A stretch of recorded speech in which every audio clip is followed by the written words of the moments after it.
Traffic safety को culture बनाना है, to be honest. It's not एक दिन का काम नहीं है, 6 महीने का काम नहीं है, 1 साल का काम नहीं है. We have to condition our minds ताकि हमारे जो हैबिट्स है, लाइक मैं टू बी ऑनेस्ट मैं आपके साथ ऑनेस्टली ये शेयर करना चाहता हूँ. 1 साल पहले मैं भी सीट बेल्ट नहीं पहनता था. I don't know, as an RTO मुझे ये कहना चाहिए था, बट अब कल्चर आ गया है. मुझे खुद ऑड लग रहा है कि without going out not wearing a seat belt, या कोई जो राइडर होगा आज आप देखेंगे ऑड लगता है कि that he is not wearing N helmet. अभी बिकॉज ऑफ जो हमारी इन्फोर्समेंट है दैट्स एट द पीक, तो सब हेलमेट लगा रहे हैं. हम तब अपने आप को, अपने मिशन को एकम्प्लिश समझेंगे जब लोग without the threat of enforcement helmets लगाएं, सीट बेल्ट्स लगाएं, ओवर स्पीडिंग ना करें. और स्पेशली जो हमारा जो टेरेन भी है और वेदर की भी हमारे अपने कॉन्स्टेंट्स हैं, उनका ख्याल रखते हुए अब हमारी सारी रोड्स, गोल तो है कि ज़ीरो एक्सीडेंट इंशाल्लाह जो हमारी यूटी है वो ज़ीरो एक्सीडेंट वाली यूटी बन जाए. क्योंकि हमारे जो यहाँ पे फोकस है वो यूथ ही है, स्टूडेंट्स है. Just they will have to lead by examples and act as the traffic safety ambassadors. ये नेशनल रोड सेफ्टी मंथ 2025 पूरी इंडिया में ऑब्जर्व किया जा रहा है, और यहाँ श्रीनगर कश्मीर में भी हमने आज Kashmir Motors technical training and management institute पे एक इंटरैक्टिव वर्कशॉप ऑर्गेनाइज़ किया था, जहाँ पे आरटीओ कश्मीर आए थे और डीवाईएसपी ट्रैफिक सिटी श्रीनगर आए थे.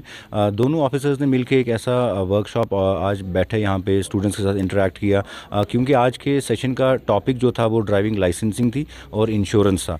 क्योंकि ये वो सारे बच्चे हैं जो 18 साल की उम्र के बाद अब अपनी ड्राइविंग लाइसेंस के हकदार बनते हैं, और हम कोशिश कर रहे हैं कि इन सारी एक्टिविटीज़ से जो नेशनल रोड सेफ्टी मंथ के दौरान चल रही हैं, अलग अलग डिस्ट्रिक्ट्स में जाके भी ये सारे प्रोग्राम्स किए जाएं, जहां पर हम बेदार कर सकें हमारी पूरी आवाम को, हमारी पूरी कौम को कि उनकी क्या रिस्पॉन्सिबिलिटी है, ख़ास तौर पे उस यूथ पॉपुलेशन को, क्योंकि हम मैक्सिमम टाइम देखते हैं कि youth is involved in different type of stunts on the roads. So उसको भी एक रोक लगाने के लिए ये सारे वर्कशॉप्स बहुत ज़रूरी हैं. जब तक ये महीना चलेगा, इस महीने में अलग अलग जगहों पर ये सारे इंटरैक्टिव वर्कशॉप्स किए जाएंगे. कई थिएटर प्लेस भी ऑर्गेनाइज़ किए जा रहे हैं, सो दैट जो 2024 में 950 के करीब जाने रोड एक्सीडेंट में जम्मू कश्मीर में हमने गवाई थी, इन साल 2025 में हमें पूरी उम्मीद है कि आवाम के ताउन से, सरकार की ताउन से हम कोशिश करेंगे कि इस साल हम ज़्यादा से ज़्यादा जाने बचाने में कामयाब हो सकें. ब्रीफ में समझाया हमें कि कैसे हमें लाइसेंस का प्रोसीजर वगैरह जो है वो कंटिन्यू करना है. तो मैं ये मानता हूँ कि इससे ये ऐसे जो इवेंट्स है वो होते रहने चाहिए, क्योंकि इससे बच्चों को जो है वो इससे मिल जाता है आइडिया कि कैसे क्या चलाना है हमें कार्स वगैरह, और क्या लाइसेंस का प्रोसीजर रहता है. Kashmir Motors technical management institution और कश्मीर रोड फाउंडेशन के बाहमी इश्तराक से मुनक़िदा इस वर्कशॉप में न सिर्फ ट्रैफिक कवानीन के बारे में तलबा व तालिबात को आगाही दी गई, बल्कि ट्रैफिक निज़ाम खासकर सड़क की हिफाजत के ताल्लुक से भी जानकारी आम की गई. सबका यही कहना था कि इस तरह के प्रोग्राम्स मुस्तकबिल में भी मुनक़िद होने चाहिए, ताकि सड़क हादसात में जो बेतहाशा इजाफा देखने को मिल रहा है उसमें कमी की जा सके.